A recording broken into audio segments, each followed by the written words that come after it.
সাল্লাল্লাহু আলাইহি ওয়াসাল্লাম বলতেছেন, মা মিন মাউজিইন, আসমানের একটা ইঞ্চিও জায়গা খালি নাই, এক বিঘত জায়গাও খালি নাই, যেখানে কোনো না কোনো ফেরেশতা সিজদায় পড়ে আছে, কোনো না কোনো ফেরেশতা সালাতে দাঁড়িয়ে আছে, কোনো না কোনো ফেরেশতা আল্লাহর তাসবিহ তাহলিল সুবহানাল্লাহ আলহামদুলিল্লাহ আল্লাহু আকবার লা ইলাহা ইল্লাল্লাহ, আসমানের একটা ইঞ্চি জায়গা খালি নাই।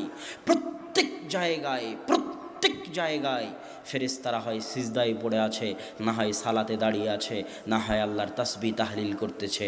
অতএব আল্লাহ মানুষের ইবাদতের মুখাপেক্ষী ছিলেন না। ফেরেশতারাও বলেছিল আল্লাহকে, আল্লাহ মানুষ কেন সৃষ্টি করবেন, আমরা তো আপনার তাসবিহ তাহলিল করতেইছি। আল্লাহ মানুষের ইবাদতের মুখাপেক্ষী নন। আপনি নিজে বাঁচতে চাইলে আপনাকে ইবাদত করতে হবে।